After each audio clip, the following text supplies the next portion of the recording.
nós vamos debater um pouco sobre investimentos. Isso mesmo, pessoal, sobre investimentos. E para isso eu trouxe dois especialistas aqui, que eles vão pegar e palestrar e debater sobre um assunto bastante importante que tem tomado o coração dos investidores aqui no Brasil, inclusive o meu.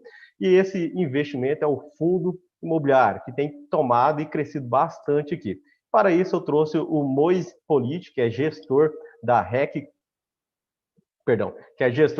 Capital, e ele faz a gestão de dois fundos imobiliários muito importantes, que é o RSCT11 e o RSR11, para quem conhece os tickers negociados na Bolsa.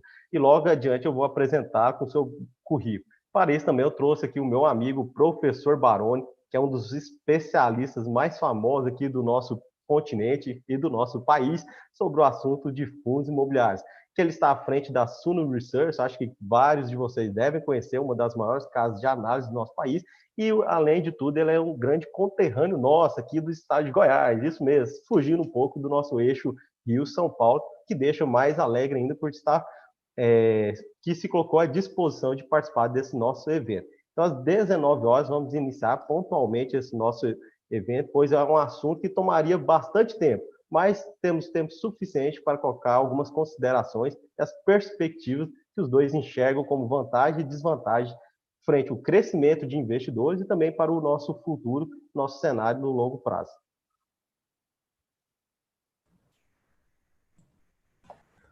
Opa, me ouve, Yuri? Opa, professor, estou te escutando. Então tá bom, tá me vendo também? Aqui está tudo ok. Então tá bom. Pessoal, bom, obrigado. Comentem no chat se está tudo bacana, se vocês estão conseguindo assistir, escutar bem. Primeira coisa, obrigado aí pelo convite, tá? Eu acho que falar sobre fundo imobiliário é sempre um grande prazer. Você já me conhece há mais tempo e sabe que a gente tem essa vontade, Paixão, quase que, né? essa paixão, essa vontade quase que assim... Eu diria que fundo imobiliário ele preenche hoje a minha vida porque ele traz para mim, eu falo, renda, patrimônio e amizades, né? Muitas amizades que eu construí aí nesses últimos anos foi justamente em função de tudo isso que a gente produz aqui de fundo imobiliário. Porque é uma classe de investimentos diferente das outras, né? Porque ela tem uma capacidade de aproximar as pessoas e as visões. Porque quando você está falando de uma empresa, é mais difícil, porque é uma análise de balanço, é uma análise de indicadores, é uma coisa mais específica, né? Mais racional. E quando nós estamos falando de imóveis, você tem o sentimento envolvido também. E esse tempero do sentimento, ele aproxima as pessoas, porque não é simplesmente uma métrica. E é muito legal o meu destino cruzar novamente aqui com o Moisés. O Moisés, para quem não sabe, eu estou quase que já pré-apresentando ele, né? O Moisés, ele tem um histórico interessantíssimo no mercado de fundos imobiliários, porque foi ele que começou com essa história há 25 anos atrás, 27 anos atrás, né? E hoje, eu fazendo parte de uma outra geração, estou aqui desenvolvendo todo o trabalho da Suno. Quando a Suno começou em 2016, 2017, nós tínhamos 87 mil CPFs, 87 mil pessoas que investiam em fundos imobiliários, e hoje nós temos aí um pouco mais de 1 milhão e 100 investidores, né? Mas o meu desafio é tão grande quanto o do Moisés, justamente porque quando o Moisés começou, você não tinha capacidade de levar a informação para as pessoas, você não tinha como dialogar com as pessoas, não tinha internet, não tinha aplicativo de celular, não tinha smartphone, era difícil você conseguir fazer uma captação, né? O Moisés, poxa, a dificuldade que ele teve, ele pode contar, a dificuldade que ele teve para captar um fundo imobiliário que era um shopping fantástico, chamado Pátio Higienópolis, né? Isso lá em 98, essa história. Hoje, só para você ter uma ideia, Yuri, está aberta hoje, está disponível hoje 11 bilhões de reais em novas emissões de cotas. O Moisés aí tem 2 fundos já na gestora dele, ele está em processo de oferta, então ele entra em período de silêncio, ele não pode falar, mas tem outros 2 fundos chegando na gestora dele, um de hotéis, outro de logística, na verdade até existe, mas eles estão fazendo aí uma listagem do fundo. Então olha só que legal, né? Hoje ele com praticamente 4 fundos na prateleira da gestora. Então isso mostra que nós estamos na direção correta. Só para dar um overview para todo mundo, né? Hoje o mercado de fundos imobiliários é um mercado de 100, 105, 110 bilhões de reais. a indústria de fundos de investimento no Brasil é uma indústria de 5 trilhões de reais. Só na poupança nós temos 850 bilhões de reais. Então vamos fazer uma conta rápida. Se o universo que nós estamos falando é de 6 trilhões e fundo imobiliário ainda é 100 bilhões, eu acho que nós vamos ter muita história para contar ainda, nossos netos vão ter muita história para contar e muita coisa para fazer. Então, o bastão que o Moise começou lá, passou para a minha geração, e eu tenho certeza que a minha geração ainda vai passar para muitas outras aí para frente, porque nós temos muita coisa para fazer. E o Moise está aí, ó, ele que é a estrela da noite, olha aí. Obrigado, Baroni. Vocês estão me ouvindo? Perfeitamente bem. Perfeito. Legal, boa noite. Obrigado pelo convite, é um prazer estar com vocês. Yuri, obrigado pelo convite, parabéns pelo evento. É sempre bom a gente poder compartilhar e divulgar conhecimento, muito positivo. E Baroni, eu adoro estar com o Baroni. O Baroni é espetacular. Promove o mercado, ensina, divulga. Que prazer estar com você, Baroni, aqui. Espero poder atender a expectativa aí do pessoal com relação à nossa conversa.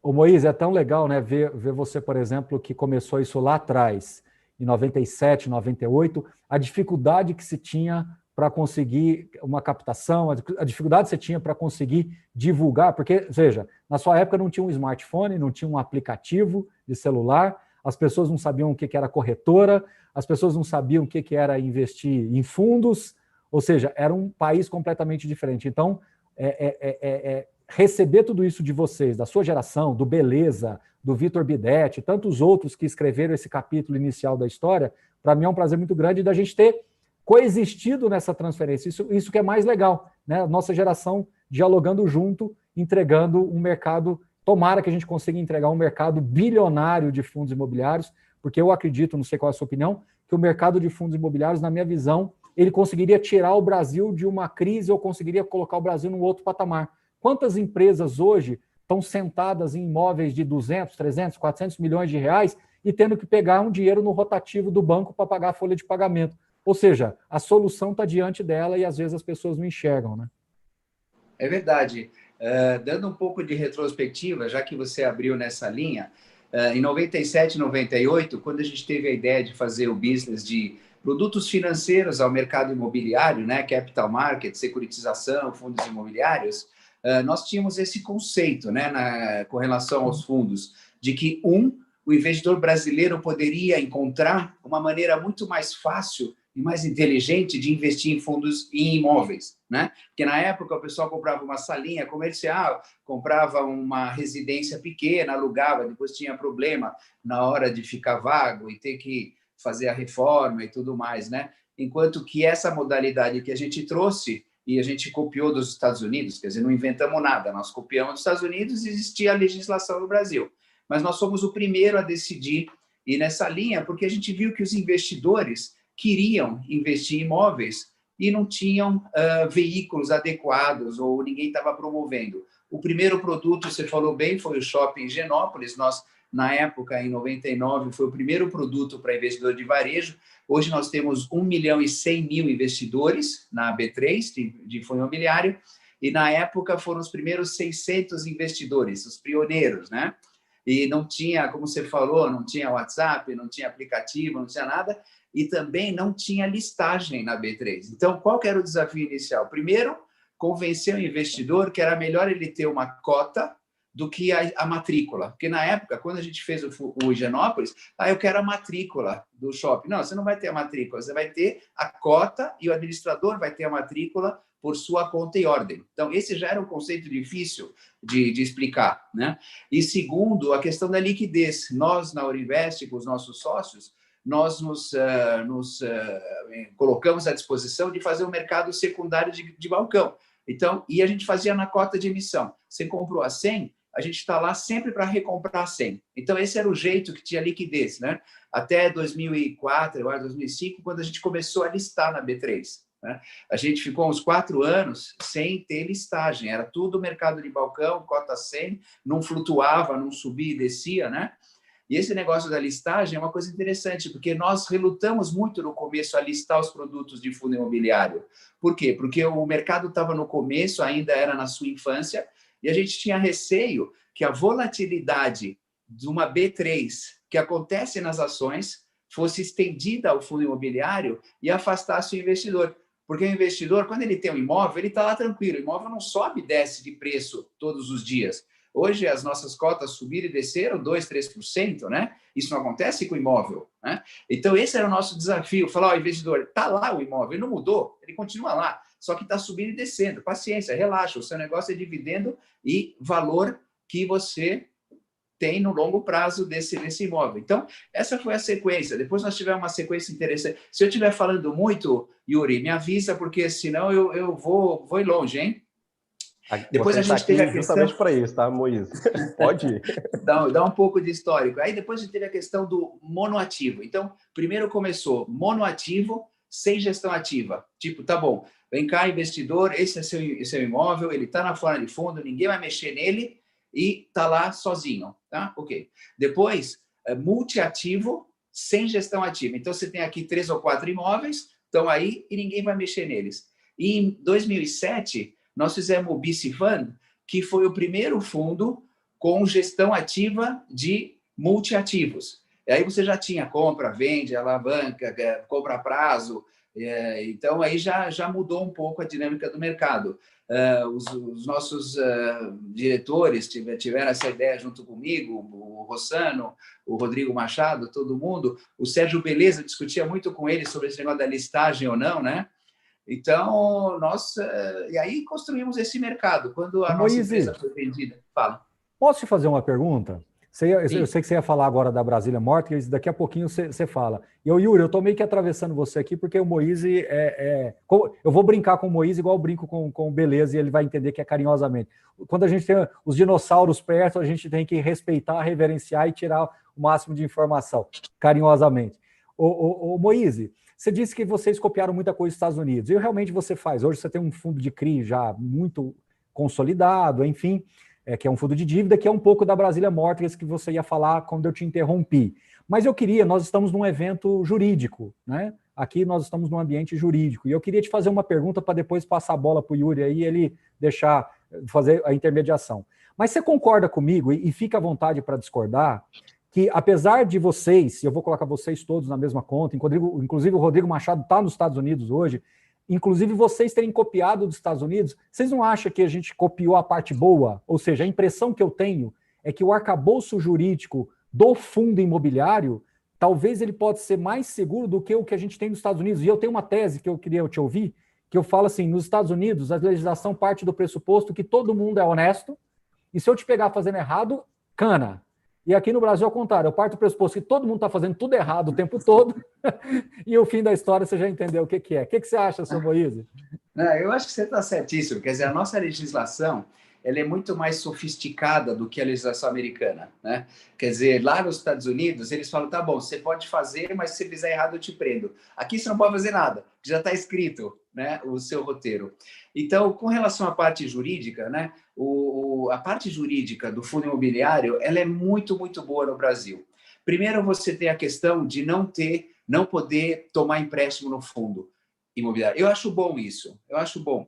Quer dizer, evita você colocar e expor o investidor a um nível de risco muito mais elevado. Uma maneira que a gente fez no Brasil para realmente poder dar uma turbinada é comprar a prazo. Mas isso é normal, imóvel às vezes você compra a prazo, paga um sinal e o resto você paga a prazo. Então, isso eu acho bom. Outra coisa boa aqui no Brasil é que você tem o external management e nos Estados Unidos você tem internal management. Então, você tem, quando o investidor investe, ele investe só no ativo imobiliário, seja ele CRI ou seja tijolo, né?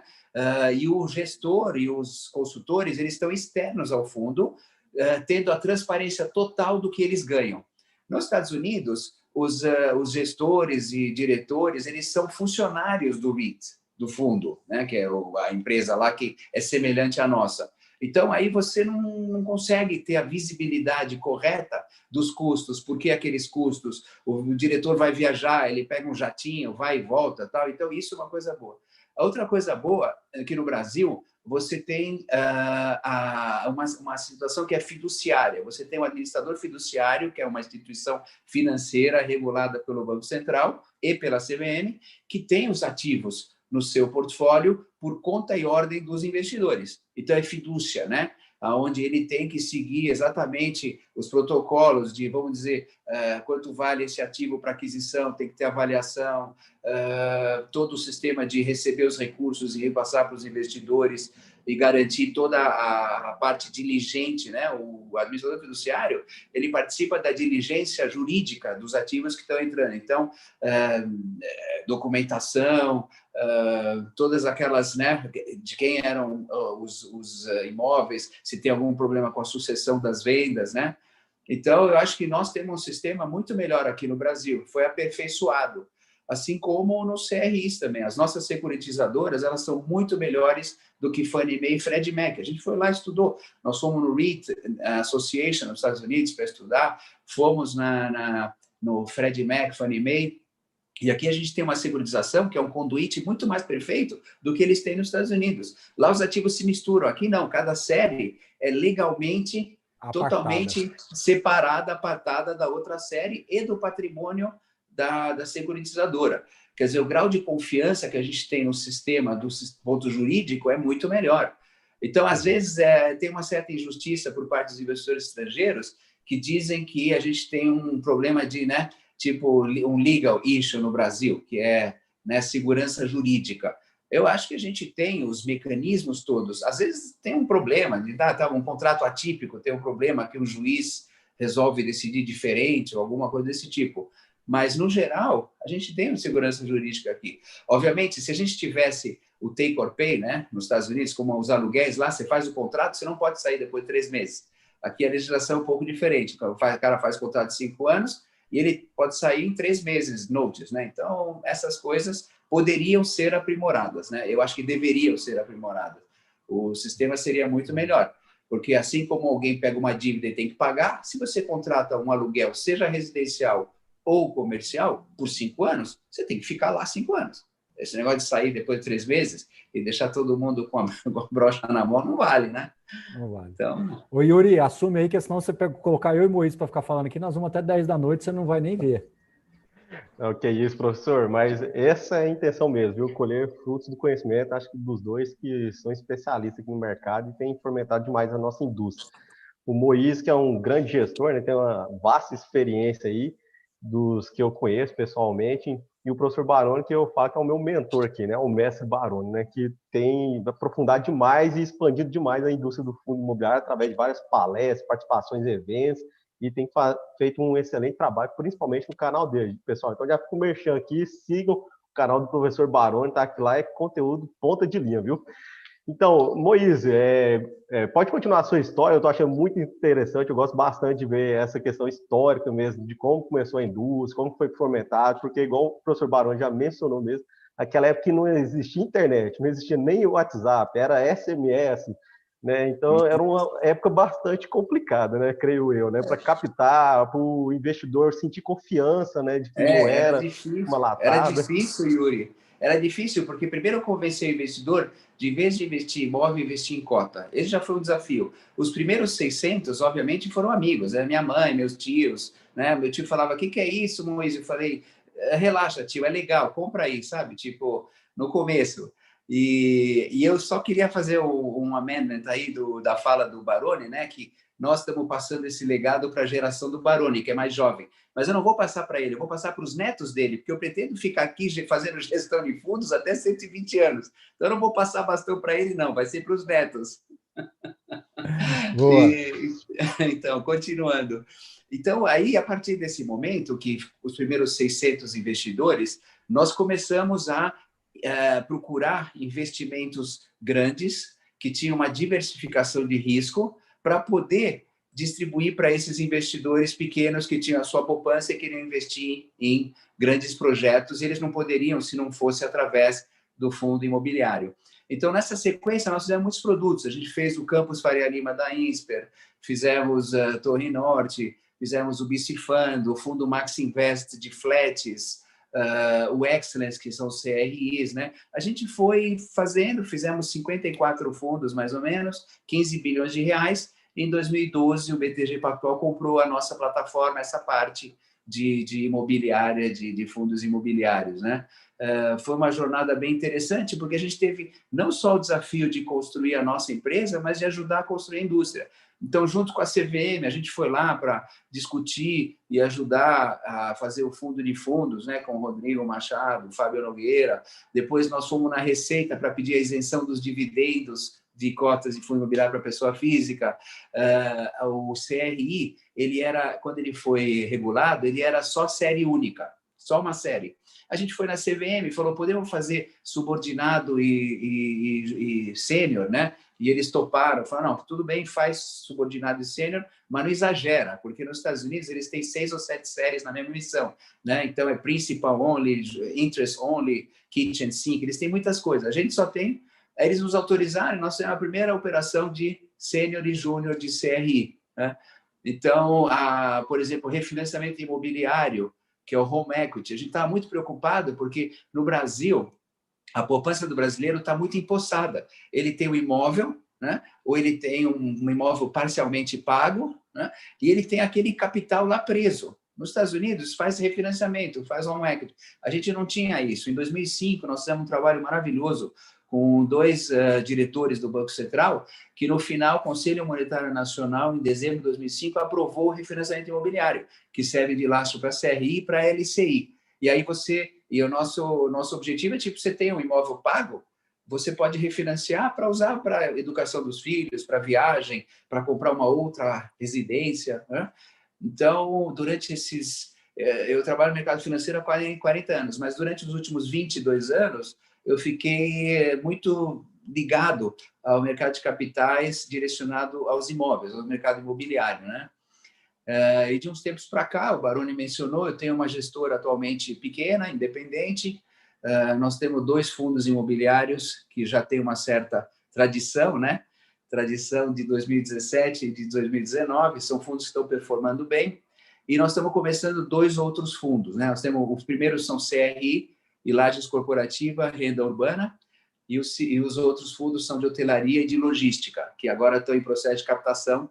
Eu não posso falar muito desses 2 últimos, mas os 2 primeiros a gente pode falar com tranquilidade. Então, o Moisés Inclusive, hoje foi... Pode falar. Não, inclusive, hoje foi a integralização dos recibos, né, Moisés? Do RSR11 lá, do recebível Você sabe que hoje esse REC-R11 ele reagiu super bem, porque o pessoal estava muito preocupado com o dia que os recibos fossem transformados em cotas, que teria as flipagens. Flipagem é normal. As pessoas não devem ter medo de flipagem. Elas acontecem nas ações, nos orçamentos de ações, normal, né? E acontecem nas cotas de fundo imobiliário, porque toda vez que você faz uma emissão, você dá um desconto ao preço de mercado para você beneficiar os investidores atuais e para você atrair novos investidores, né? Sempre tem esse desconto. Então, quando ele vira de recibo para cota, que é o que aconteceu hoje, o pessoal se preocupa muito com a flipagem, que é o pessoal que comprou lá a 90 e vai vender a 100 e pouco. Mas tinha muitos investidores querendo comprar para aproveitar essa flipagem, né? Então, até que foi boa. Mas tem uma coisa importante. Nós somos gestores de fundo. O que significa? A nossa preocupação é fazer uma boa gestão do portfólio. Esse é o nosso objetivo como gestor, né? Então, a gente quer comprar bem, cuidar bem dos ativos, gerenciar, vamos dizer, a qualidade dos devedores, no caso de fundo de CRI. Esse é o nosso mandato. O valor da cota, para nós, a gente não tem como mexer e nem é nosso objetivo, né? Porque, diferente de ações, o fundo imobiliário ele começou e tem um perfil não especulativo, mas de poupança de longo prazo, né? Ele vem para repor a poupança ou para repor aquele investimento imóvel de longo prazo que a pessoa quer aluguel, certo? Obviamente, quando você coloca esse produto inserido no contexto de liquidez diária, que é a B3, ele assume uma outra característica. Então, desvirtuou um pouco o objetivo inicial do fundo imobiliário. Paciência, tudo bem. A gente, quando faz as coisas e desenvolve o mercado, às vezes tem consequências não tão positivas, não faz mal. Mas o importante é, quando o investidor entra em fundo imobiliário, ele tem que ter a percepção, a perspectiva de que ele é longo prazo. E ele tem que olhar a qualidade do portfólio, a qualidade da gestão e o nível de dividendos, se isso é adequado para ele. E o preço da cota, que flutua, né, sem ter, às vezes, nenhuma correlação com o investimento, ele deveria deixar isso um pouco de lado e não sofrer tanto, a não ser que ele seja um investidor especulativo, que ele quer comprar e vender e ficar o dia inteiro fazendo isso. Que tem muita gente que faz isso agora. Pelo menos eu vejo nos blogs, nos grupos de WhatsApp, assim como tem investidor de ação que fica fazendo day trade, já tem investidor de fundo imobiliário que faz day trade também, né? Então, mas a mensagem é o seguinte: os gestores eles devem ser cobrados pela qualidade, pelo retorno de médio e longo prazo do portfólio, e não pela flutuação da cota, a qual a gente não tem nenhuma ingerência sobre isso, né?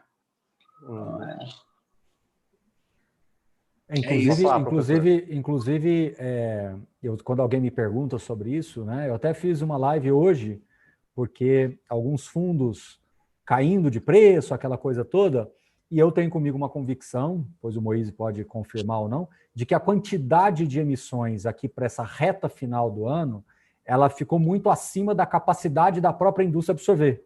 Então, as pessoas começam a fazer liquidez dentro do próprio mercado. Então, imagina você participar de uma emissão de um fundo, ou seja, o que é emissão para quem está nos acompanhando? O fundo está crescendo de tamanho, né?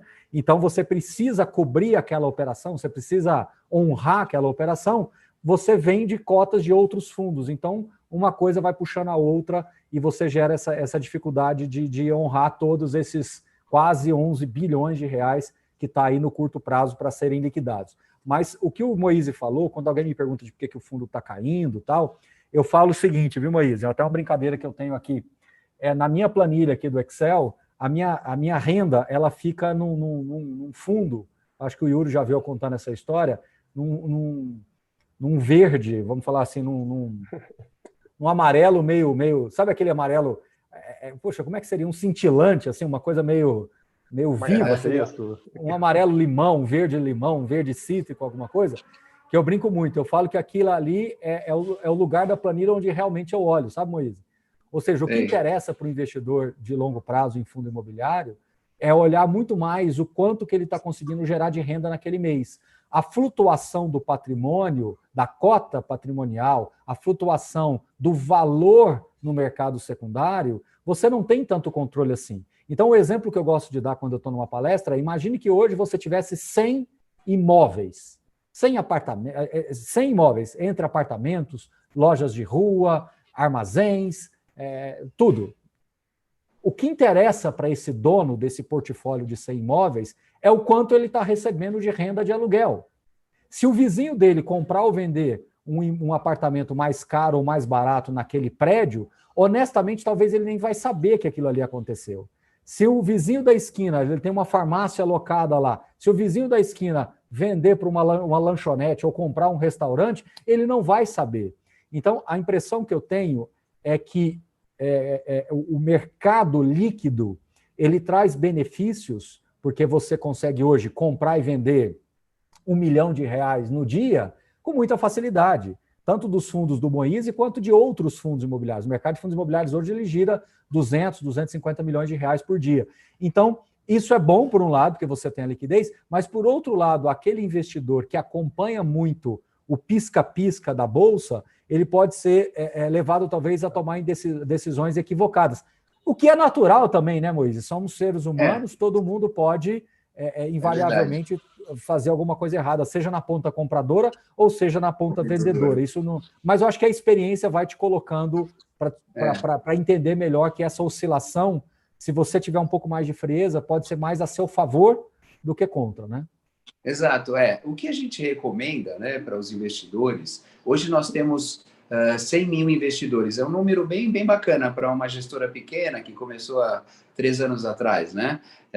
Sei lá, quase 10% da massa de investidores, né, de CPFs. O que a gente tenta falar para os investidores olha o portfólio, leia os relatórios, acompanhe as lives do gestor, veja como que o gestor pensa, veja a estratégia de médio e longo prazo do gestor, porque aí você tem muita informação. Os relatórios mensais, eles produzidos pela indústria de fundo imobiliário, eles são muito melhores do que as ações que são listadas na B3. Todo mês você tem lá, inquilino saiu, inquilino entrou, teve uma aquisição, né? E com relação às emissões, a legislação do fundo imobiliário, ela prevê que é um fundo fechado, né? Então, é um fundo que ele não, quer dizer, não tem saques. Os investidores ele investe na emissão, abre, aumenta o capital e a liquidez é no mercado secundário e não pedindo o resgate, né, como alguns outros fundos que você pede resgate. Isso é muito bom, porque imóveis e produtos imobiliários não tem tanta liquidez para você dar resgate. Então, isso é uma coisa boa. Só que para você crescer o portfólio, crescer a diversificação, reduzir o risco, aumentar a liquidez, você tem que crescer o fundo. Então, uma vez a cada 4, 5 meses, os gestores, cada um dos seus fundos, abre uma nova emissão para aumentar o tamanho do fundo e captar novos dinheiros, tá? Nesse momento, nós temos 11 bilhões, como falou o professor aqui, Baroni, que está pressionando o mercado secundário, as cotas, para baixo. Por quê? Porque os agentes, e não estou criticando, é normal, os agentes de mercado, os distribuidores, os agentes autônomos, os bancos, as corretoras, quando distribuem cotas de uma nova emissão, que é aumentando novas cotas, eles são comissionados por essa venda, certo? Bem comissionados, correto, não estou discutindo, né? E só que no mercado secundário, quando o investidor compra e vende cota, a remuneração é pequena, é pouquinho, né? A corretagem. Então, se eu sou um agente de investimento ou um corretor e eu tenho um cliente, o que acontece? Tem uma emissão nova. Na emissão nova, eu vou ganhar 1 ou 2%. Então, vende aquilo que você tem em carteira e compra comigo a nova. Tem um pouco de conflito de interesse? Tem, mas é natural, é no mundo inteiro. Isso aqui não tem como resolver, né? Mas não por isso ele vai estar recomendando produtos ruins, né? Mas ele está... por que eu pego esse novo de logística se eu já tenho um de logística? Não, porque esse aqui é novo, vai subir, alguma coisa desse tipo, tá? Pode ser 2 produtos bons, mas a troca que o investidor faz e que está acontecendo agora pressiona os fundos existentes, as cotas existentes, em favor das novas, que está comissionando quem de fato está fazendo as recomendações de investimento. Está tudo certo. Eu estou aqui há 40 anos, sempre falo transparência, não tem esse negócio de esconder, né? Isso que o Moisés explicou muito bem, eu chamo de ecossistema.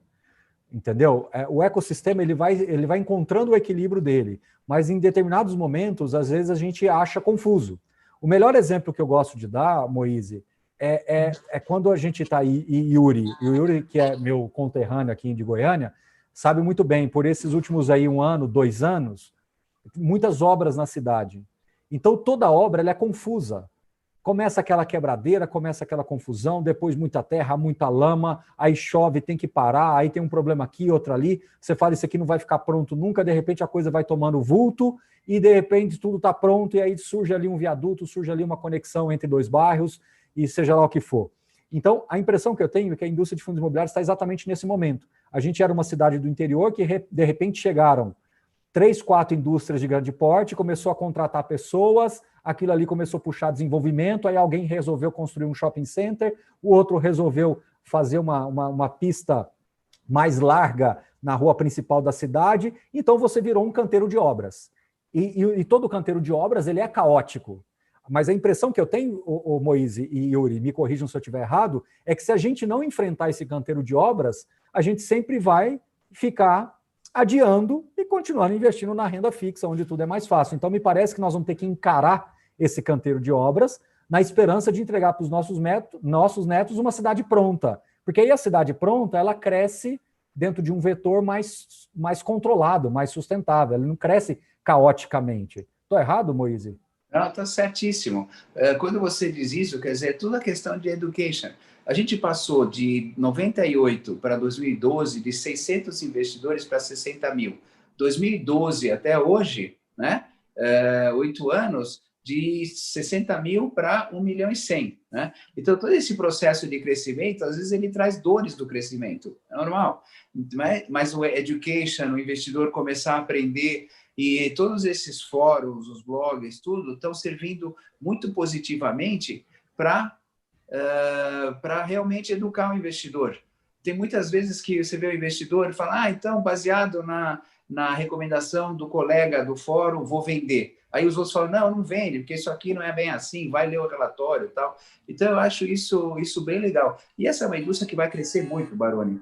Essa indústria ela vai para 200, 300 bilhões e nós vamos ter 2, 3 milhões de investidores, né? cada vez mais, porque ele é um produto na grade, obviamente em finanças, né? Nós estamos numa discussão aqui de meio jurídico, mas em finanças você tem aquela grade, risco-retorno, título público, retorno baixo, risco baixo, ações ou derivativos, risco altíssimo nos derivativos e retornos potencialmente altos ou grandes prejuízos. E aí você tem a renda fixa, e entre a renda fixa e as ações, você tem esse intermediário que é o fundo imobiliário, porque ele tem uma certa potencial de capital gain, ele tem um potencial de renda constante através dos dividendos, né? Como o longo prazo, então ele é um pouco renda fixa, um pouco renda variável, então ele está no meio do caminho. Então ele tem que ter né, pela lógica, o número de investidores de um tamanho de mercado entre esses dois, entre a renda fixa e o mercado de ações. Né? A impressão que eu tenho é que o fundo imobiliário tem uma vantagem competitiva sobre todos os outros produtos, que é o lastro real com geração de renda mensal. Então, o que eu chamo de lastro real? Tá, eu sou acionista de uma determinada empresa. Não interessa, pode ser Vale, pode ser e tal, não interessa, pode ser uma outra menor. Essa empresa, ela não é só aquilo, porque aquela empresa ela tem todo um passivo trabalhista, aquela empresa tem os seus endividamentos, ela tem as suas obrigações, ela tem uma série de coisas que muitas das vezes a gente não consegue precificar muito bem, não é? Então, se aquela empresa fosse dissolver, quanto que eu teria de passivo para dissolver aquela empresa? Então, é mais complexo você analisar. E, normalmente, os dividendos dessas empresas, quando pagos, eles são pagos de uma maneira não muito metódica, né? Você tem algumas que são semestrais, anuais, algumas trimestrais, algumas muito pouquinho e depois faz um ajuste de fim de ano. Enfim, tem uma mecânica. Indo além, ela tem também uma questão de payout. Algumas empresas que estão optando por crescimento, ao invés delas devolverem o dinheiro para o acionista, elas mantêm o dinheiro em caixa para investir em novos projetos. Agora, veja como é que é a cabeça do fundo imobiliário. Para começo de conversa, eu tenho um ativo real, que está numa camada diferente do Moise, diferente da gestora do Moise. O cotista, ele é dono daquele prédio que está lá em São Paulo, que está lá em Curitiba, que está lá em Santos, que está lá no Rio de Janeiro. Aquele prédio é meu, como cotista, independente do Moise, independente da gestora.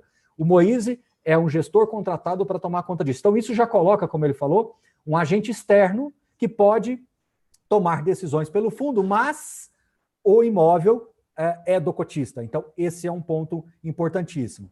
Segundo ponto, não existe nenhuma outra classe que gera renda mensal, né? Então, os fundos imobiliários eles conseguem potencializar isso. E indo além, por isso que eu falei da questão da legislação, por lei, o Moise, que vocês estão vendo aí, ele é obrigado por lei, claro que ele tem uma figura de um administrador junto dele, fiduciário, mas vamos colocar o Moise como representando todos aí, tem que distribuir o resultado.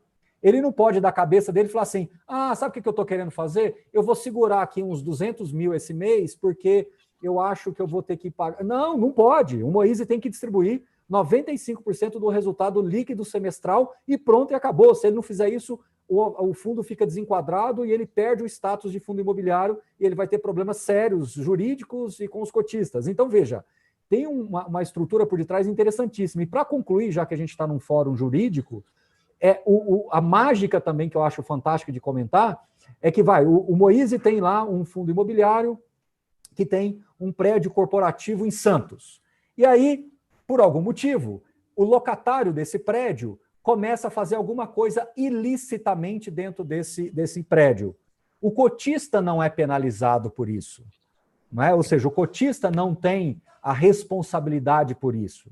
Então, isso eu acho muito interessante, né, de você não ter esse passivo. Ninguém vai bater na porta do cotista para falar, olha, aquele locatário lá de Santos, do seu fundo imobiliário, está fazendo uma coisa ilícita, a Polícia Federal foi lá e prendeu esse locatário lá, e você vai ter aqui um problema na justiça junto, porque você locou imóvel. Não tem isso. Então, Moise, veja como, às vezes, o produto ele é vendido só do ponto de vista de retorno, de quanto é que está remunerando, mas, às vezes, não é vendido dentro do seu arcabouço, da sua estrutura, que, na minha visão, ele deveria atrair mais investidores. Claro que isso está atraindo, mas deveria atrair ainda mais, justamente porque você não tem essa obrigação direta. Então, uma empresa pode quebrar e você ter a sua ação negociada a R$50, ela vai a zero, e zera mesmo, e acabou, vira pó. Quantas empresas? É só você pegar um livro aí muito famoso, que é Faça Fortuna com Ações, do Décio Bazin. Ele cita empresas nesse livro que não existem mais, e são várias que eles citam lá, que não existe mais. Agora, fundo imobiliário, o Moise está aí com 27, 28 anos de história no mercado de fundos imobiliários. Não existe um caso de um fundo imobiliário que foi à falência. Nos Estados Unidos, sim, porque ele tem esse modelo de empresa, ele entra em bankruptcy, né? Que você pode preencher um capítulo lá, 11 e tal, 7, bankruptcy. No Brasil, nós não temos a falência do fundo imobiliário, porque o ativo real é o lastro. No final do dia, você tem o imóvel. Você pode ficar sem renda, mas você não fica sem seu imóvel. Certo, seu Moise? Certo. É seguro, né? Fundo imobiliário, eu procuro pessoalmente, obviamente, eu tenho uma opinião assim, bias, né? Como fala. Eu invisto só em fundo imobiliário, eu adoro fundo imobiliário. Eu também, então, dois. Minha poupança, todo mês entra rendimento, eu estou tranquilo que tem um ativo, está sendo bem cuidado, tem um gestor que cuida, pego o dividendo mensal, pago minhas contas aí de aluguel, de supermercado, né? Ô, Moise, eu também tenho 100% de fundo imobiliário. Na verdade, eu falo 100, mas na verdade não é 100, é 95, 96, porque o resto é caixa para minha emissão, alguma coisa. Quando alguém me pergunta, pô, mas você tem coragem de investir 100% de fundo imobiliário? Eu falo que eu tenho um problema, que é excesso de lucidez. Mas sabe o que é isso, Baroni? A gente, no passado, quando nós começamos com o imobiliário, fizemos uma pesquisa, porque não tinha muita estatística. E o pessoal dizia que entre 60% e 70% da poupança do brasileiro era feito através de compra de imóveis, né? Não tem estatística sobre isso. Então a gente falou, puxa vida, 60% a 70%, quer dizer, o brasileiro gosta de investir em imóvel, né? Tem a questão tradição portuguesa, de pertencimento, né, de ter o imóvel, a propriedade, né, como algo importante. Então, esse mecanismo ele vem atender essa necessidade, esse desejo do investidor brasileiro, que tem esse perfil cultural, né, facilitando muito o acesso. Quando a gente fez o fundo Max Invest, essa é uma história muito interessante. Na nossa sociedade, na Unimed, um dos sócios tinha um flat, a mãe dele tinha outro, e aí ele chegou para mim um dia e falou, ô Moise, você que faz aí, você é o CEO das empresas de coisa de fundo imobiliário e tal, dá um jeito nesses flats que eu tenho. Eu falei, mas eu não sou corretor de flat, não sei o que fazer com esses flats, não sei, peraí, deixa eu pensar, né?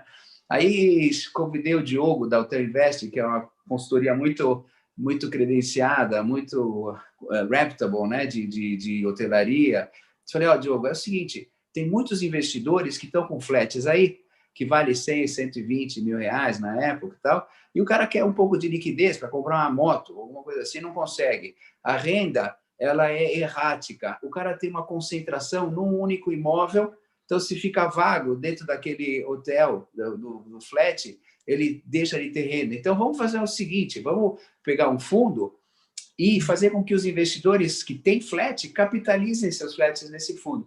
Então, o investidor, em vez de ter um flat, ele vai ter um X avos de 300 flats, ou alguma coisa assim. Ele vai ter liquidez na bolsa secundária, ele pode vender 10 mil, 5 mil, a renda é isenta, e ele vai ter um terceiro cuidando desse negócio para ele não ter dor de cabeça. Eu e o Diogo achou maravilhoso, fizemos junto esse Max Invest, compramos 650 flats, alguns capitalizaram, outros colocaram dinheiro, né, e a gente comprou flats, e foi o fundo de melhor performance da B3, fundo imobiliário, durante 3, 4 anos, né? Até ganhou prêmio. Né? Não, eu digo assim, esse profissional que você citou, que é o Diogo Canteiras, eu tenho uma admiração por ele, porque ele tem uma convicção assim da tese de investimentos que é fantástica, então, de fato, né? Enfim, acho que tem tudo para retomar depois da pandemia. O setor hoteleiro foi, eu acho que o mais atingido, né? E depois dessa pandemia tem tudo para retomar. Essa é a nossa tese. Eu não posso falar da emissão, mas o Diogo, nós somos gestor do fundo, o Diogo é o consultor imobiliário do fundo de hotéis que nós estamos fazendo. Você não pode, eu posso. O primeiro investimento é o Cidade Matarazzo, que é um hotel Rosewood maravilhoso. Não posso falar muito mais do que isso, né? Eu posso. Na verdade, esse hotel, esse projeto que ele está falando é um projeto Cidade Matarazzo, que está no coração ali de São Paulo, perto da Paulista. É um empreendimento que eles estão comprando uma participação, salvo engano, em 28 unidades hoteleiras. E o fundo vem com uma estrutura bem interessante, que é uma uma mecânica de uma renda garantida durante a curva de maturidade do empreendimento, e depois, ali daquele final daquele ciclo, os players envolvidos, eles têm mecanismos de compra ou venda das unidades hoteleiras. Não vou entrar no detalhe para não confundir todo mundo, mas é uma estrutura que você tem uma garantia de distribuição ali líquida na faixa de 7,5% no primeiro ano, 7% no segundo, 7% no terceiro. É um pouquinho mais bruto, mas aí tem que tirar os custos do fundo, dar esse líquido. E no final, você tem essa operação de recompra que pode entregar para o cotista um resultado maior ali, mais perto, salvo engano, 8,60, alguma coisa assim, porque tem uma correção pela inflação abatendo as despesas, você tem uma correção pela inflação. Pode chegar até IPCA mais 11, mais 10, IPCA mais 10. Mas tem uma coisa importante, como nós estamos em captação, tudo que o Baroni falou, 100% do que ele falou está no prospecto, sim, na CPM protocolado, está no material publicitário protocolado, né? Essa é público. Nós não estamos dando recomendação de compra. Não é para comprar, hein? É só para explicar o produto mesmo. E por coincidência, você novamente com a parceria com o Diogo Canteiras. E eu acho que o Diogo Canteiras é uma pessoa que tem que estar sempre próximo do mercado pela capacidade de enxergar o setor hoteleiro. Mas, Moisés, eu quero voltar num ponto aqui, de novo, dentro da esfera jurídica, que muita gente não investe em fundo imobiliário porque fala assim, não, porque eu gosto de ter escritura. Mal eles sabem que os fundos imobiliários eles são escriturados também no administrador, no banco, e é tão seguro quanto, se não mais. Indo além, se amanhã você tiver que fazer a sucessão disso, falecer e tiver que deixar a sucessão, vai para o inventário normalmente, tem todo o mecanismo de proteção dos herdeiros. Então, eu queria que você falasse um pouquinho mais sobre isso, para desmistificar um pouco, Moise, dessa história de que, eu gosto de abrir a gaveta e ver a escritura. Eu acho eu acho que, Baroni, eu acho que o que você tocou é um ponto importante, principalmente para a parte jurídica e para advogados que assessoram famílias, né? Muitas vezes famílias fazem fortuna e fazem a sua poupança através de imóveis com a escritura, né? Aí depois o patriarca vem a falecer, e aí os filhos, os herdeiros ficam brigando e não conseguem se acertar, tem 7 imóveis aqui, um que é um, outro que é outro, eles não se acertam, e o inventário às vezes fica, eu vejo famílias que têm inventário parado há 10, 15 anos por imóveis, e não conseguem vender, e não conseguem liquidez, porque está lá na escritura, e precisa todos os herdeiros concordarem e assinarem a escritura. Eu já fiz vários fundos específicos para famílias, para sucessão. Então, o patriarca lá tem, 5 filhos, tem 3 netos, tudo. Ele põe todos os ativos num fundo imobiliário e ele já distribui as cotas para os herdeiros ou deixa para serem distribuídas no futuro, certo? E, tão logo aconteça, né, Deus me livre, mas venha a falecer, o pessoal tem as cotas com liquidez, que podem ser vendidas, que não precisa todo mundo concordar, que não precisa fazer inventário, todo mundo brigando em cima daquela escritura, né? Então, é uma maneira muito mais simplificada e evitando problemas futuros para os herdeiros, você deixar os imóveis no formato de fundo imobiliário. Mesmo que seja um fundo que a gente chama fechado, só para os membros dessa família, né, que depois pode vir a ser listado e vendido no mercado secundário. Mas é uma maneira muito mais prática de fazer. Esse mecanismo de fundo exclusivo, né, como você está colocando, é uma coisa que, na minha visão, deveria ser muito mais bem explorada, porque você tem muitas pessoas que têm um patrimônio imobiliário, vamos falar assim, bom, um patrimônio de 10, 20, não é de 500 milhões, mas de 10, 20 milhões, que já é suficiente para dar muita briga entre os herdeiros. Até eu falo, né? O cara tem lá 2 apartamentos que ele deixa, não precisa ter 20 apartamentos, 2. Ele deixa para 2 filhos, os 2 filhos vão brigar, porque um está para o nascente, outro para o poente, um está no 8º andar, o outro no 7º, vai dar confusão. Se você deixa em cota de fundo imobiliário, você divide, no máximo, se for um número ímpar, vai sobrar uma cota, eles disputam isso numa mesa de restaurante, não precisa de muito não, né? É verdade. Ô Yuri, tem perguntas aí do pessoal? Se você quiser, fica aberto aí, hein? Por enquanto, não, Baroni. Mas eu tenho algumas aqui que eu quero instigar vocês dois, né? Aproveitando esse assunto aí que vocês estão falando, eu acho que é muito uma quebra de paradigma ainda da nossa cultura brasileira, né? De ter aquela sensação de posse, né? Eu quero ter aquele bem para falar que é meu, aquela minha casa, aquele apartamento. E nós que convivemos mais nesse mercado, principalmente vocês dois aí que estão há longas datas, sabendo de todas as vantagens que tem entre possuir cotas de um fundo imobiliário para possuir um imóvel a título de investimento, né? Não vamos entrar aqui na seara, pessoal, daquele anseio, pessoal, que é um sonho, ou porque quer ter segurança, não, mas vamos falar na parte de investimento, né? Que é o tema do nosso painel. Então, eu vou fazer aqui a perguntinha clássica, só para vocês debaterem e passar para o pessoal qual que vale mais a pena, um imóvel ou um fundo imobiliário. Eu já sei a resposta, mas eu gostaria de ver o debate de vocês dois. Posso começar, Moisés? Começa, vai lá, Baroni. Eu até tenho um vídeo que eu fiz, eu falo que a decisão de investimento é diferente da decisão de patrimônio. São duas coisas que não dialogam. E muitas das vezes isso dá um curto-circuito na cabeça da pessoa. Então, o que isso quer dizer? Se você quer ter uma casa própria para resolver um problema seu, pessoal, familiar, de estrutura familiar, tudo, isso é uma decisão de patrimônio. Você não vai gerar remuneração com isso. Ah, não, mas eu tenho um imóvel, aí o cara está lá com 60, 70 anos, a única coisa que ele construiu na vida foi esse imóvel, e ele tem na cabeça dele que, mas eu comprei, hoje vale muito mais. Tá, mas aquilo ali não está colocando dinheiro no seu bolso, está tirando o dinheiro do seu bolso durante 30, 40 anos. Tá? Então, não misturar, a primeira regra, não misturar patrimônio com investimento. Segunda regra, 90 e tantos % dos brasileiros, e aqui eu estou dando uma estatística, conversa de mentiroso mesmo, mas é para falar, eu acho que não sabe investir em imóvel, porque na cabeça dessa pessoa, o único imóvel que existe é aquele apartamentozinho que ele compra, ou um flatzinho que ele compra, e olhe lá, ou uma saletinha que ele compra para alocar para um dentista lá, uma saleta de 30 metros quadrados. O mercado de fundos imobiliários, o mercado de imóveis profissionais, ele é outra classe de imóvel.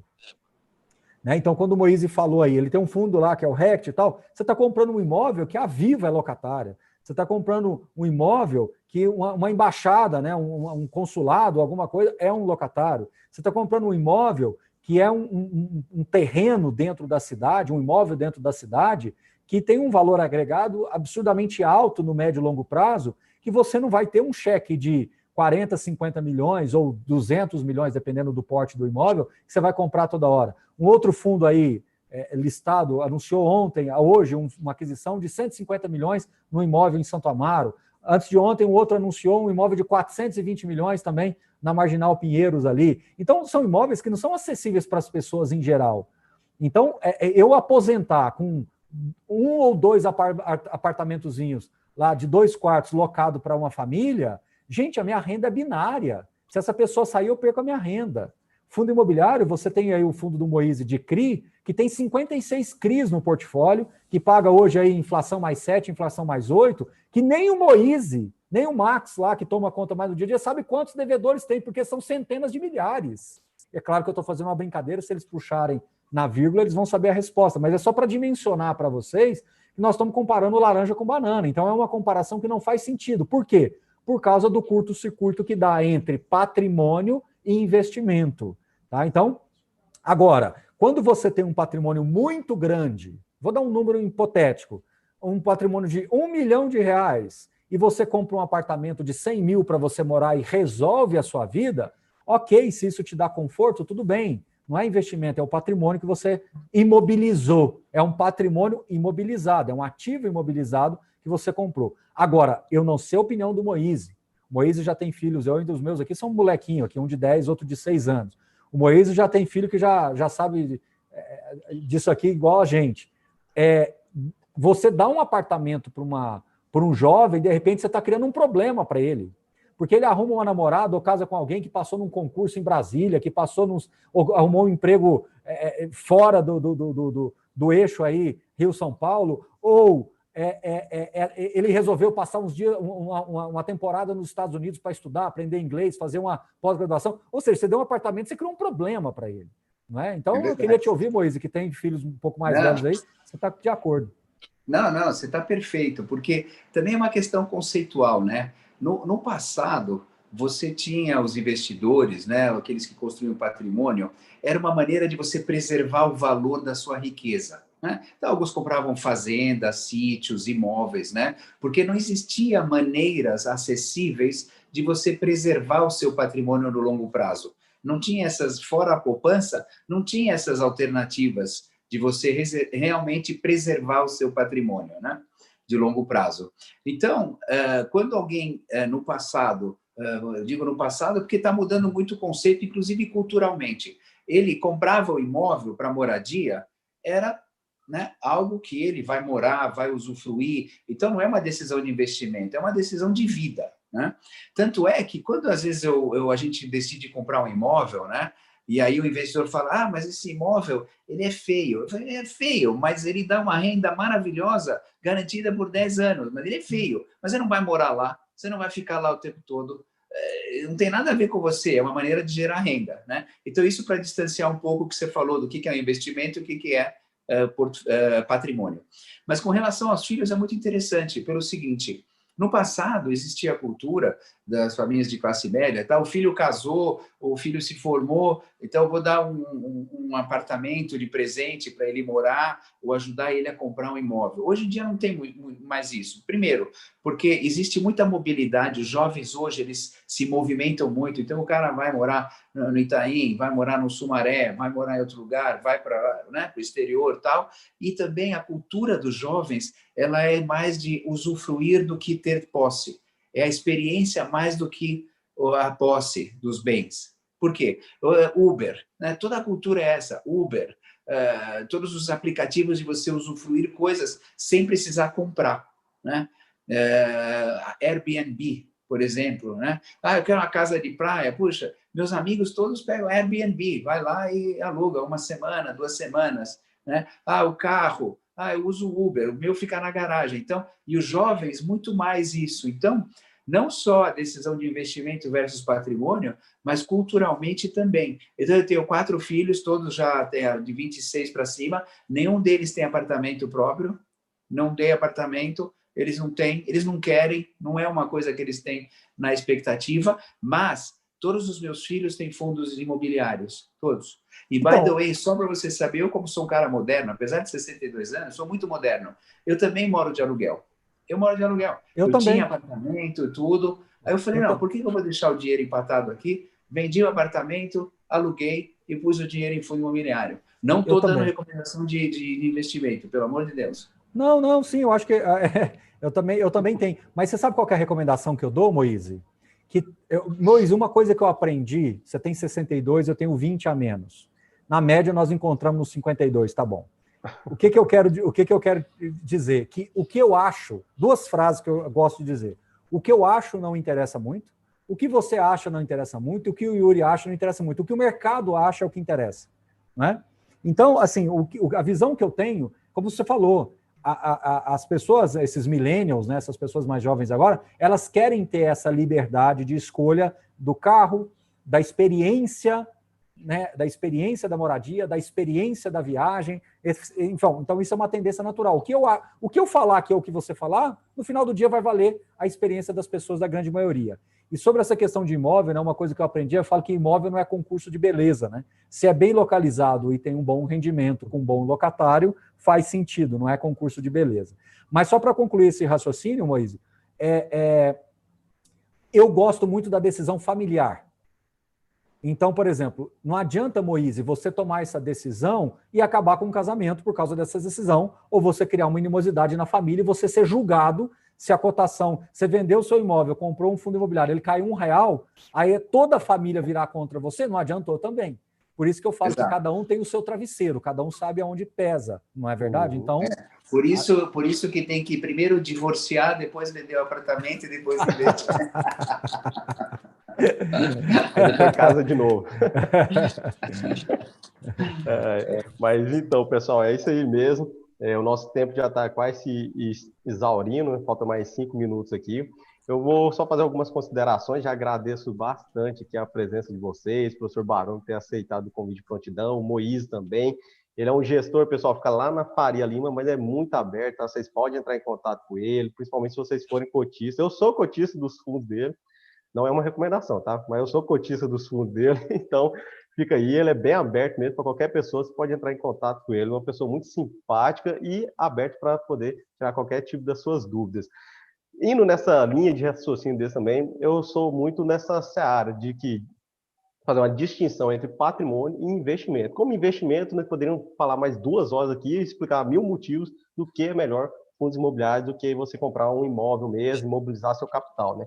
Para quem gosta de uma leitura, eu recomendo um livro que eu acho que quase a maioria de vocês já devem ter lido ou se deparado pelo menos uma vez na vida, que é o Pai Rico, Pai Pobre, Robert Kiyosaki, bem básico, qualquer pessoa vai entender o motivo disso, né? Que ele é muito nessa seara mesmo de imobilizar o seu capital. Você vai imobilizar para quê, né? E você vai adquirir alguma coisa, tipo de investimento, você tem que adquirir aquilo que vai agregar renda para você. Imóveis, diferentemente do que nós temos nessa seara, principalmente, eu quero um imóvel que eu vou morar lá, daqui 10 anos ele vai valer 10 vezes mais. Mas daqui 10 anos, provavelmente, você não vai vender ele e ele não vai te prover renda. Ele vai estar tirando, igual o Moisés citou, né? IPTU, reformas, várias outras questões que tiram dinheiro do seu bolso. Se tira dinheiro, falando um pouco aqui na área de contabilidade, você vai lá para o seu DRE mensal, seu demonstrativo mensal, se está tirando dinheiro, ele não é um ativo, ele é um passivo, na verdade, né? Então, pessoal, esse assunto é bastante caloroso, eu gosto muito, apaixonante, o professor Baroni, então, o Moisés, não precisa nem citar, né? O tanto que eles gostam disso. Em razão do nosso tema, não vai dar para nós podermos responder todas as dúvidas de vocês, mas vocês podem fazer, que eu vou entrar em contato com eles, qualquer coisa, faz um Instagram, faz um post aí, e eles respondem as dúvidas de vocês, né? Estamos abertos aqui, eu acredito que os dois também, acompanhem eles, o Moisés tem uma vasta experiência, como vocês bem puderam presenciar aqui a sua história, o professor Baroni também tem um canal no YouTube que é fantástico, eu acompanho lá rotineiramente, além de quando tem oportunidade presencial, né? Se Deus quiser voltar no que vem, né, professor? Estamos lá juntos também. Então, pessoal, esse é o nosso evento de hoje. Agora, às 20 horas, vai começar o nosso evento sobre direito concorrencial, tá? Que vai ser presidido pela nossa querida doutora Amanda Nunes. Eu fico aqui, faço minhas despedidas ao professor Baroni, ao Moisés. Vou passar a palavra para eles para fazer suas considerações finais e seus agradecimentos. Então, vou começar, Baroni. Então, muito obrigado, Yuri. É um prazer estar com vocês, é um prazer poder falar da história, poder falar de como que tudo começou e de como está evoluindo, né? E eu estou realmente super aberto. As pessoas contatam o nosso canal do RI, me contatam diretamente no WhatsApp. Eu faço parte de vários grupos de WhatsApp, vários grupos de fórum. Então, eu tenho o maior prazer de responder as perguntas. Estou sempre aberto, gosto muito disso. Obrigado, é uma oportunidade para mim ótima. Obrigado, Yuri, aí pelo convite, parabéns pelo evento. Moisés, muito obrigado aí por compartilhar esse bate-papo. E é isso, sempre à disposição de vocês também quando precisarem. Tomara que o próximo seja já presencial para a gente conseguir debater ainda com mais calor humano, né? Que eu acho que isso ainda enriquece ainda mais o evento. Obrigado. Legal. Obrigado, pessoal. Então,